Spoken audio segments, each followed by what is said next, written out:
SITREP World Briefing for July 15, 2026. The United States carried out a new round of strikes against Iran and reimposed a naval blockade designed to stop ships from sailing to or from Iranian ports, widening the confrontation around the Strait of Hormuz on July 15th.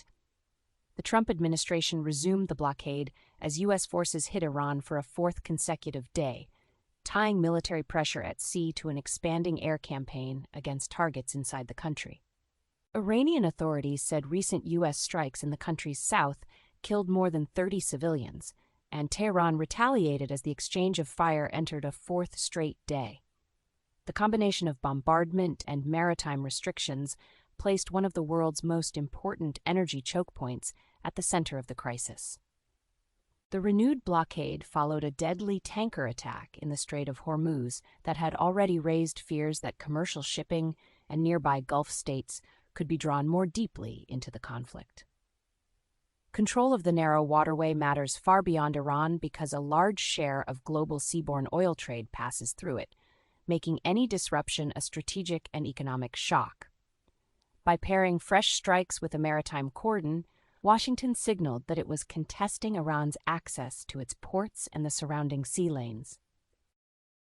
French President Emmanuel Macron welcomed Ukrainian President Volodymyr Zelensky and other European leaders to Paris for a Bastille Day military parade centered around support for Ukraine. The ceremony on the Champs-Élysées combined state pageantry with a demonstration of military strength as Kyiv seeks sustained help from its partners. About 500 soldiers from the coalition of the willing backing Ukraine marched in the parade, and European aircraft also took part over Paris, giving the event a multinational character. The appearance of foreign troops and warplanes alongside French forces showed that the support on display was both diplomatic and military in symbolism. Macron included allied personnel to visibly demonstrate that European governments are keeping Ukraine at the center of the continent's security agenda. Bastille Day parades traditionally celebrate the French armed forces and the Republic's history, but this year's organizers used the July 14th stage to send a strategic message about the war in Ukraine.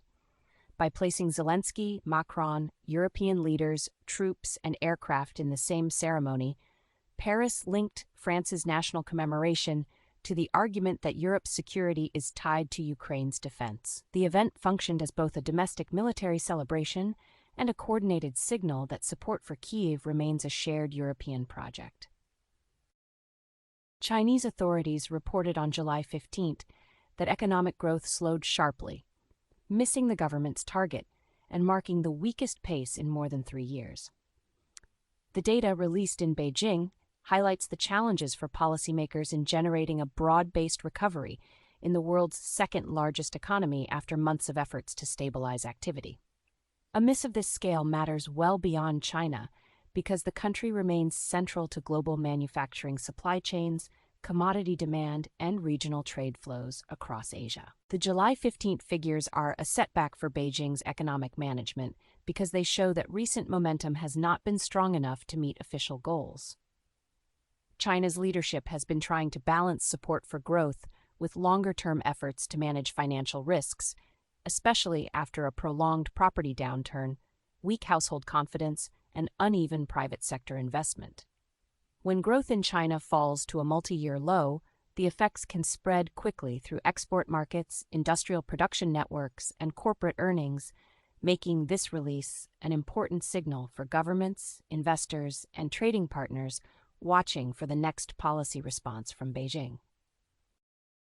Sources and the full written briefing are available at sitrepbrief.com.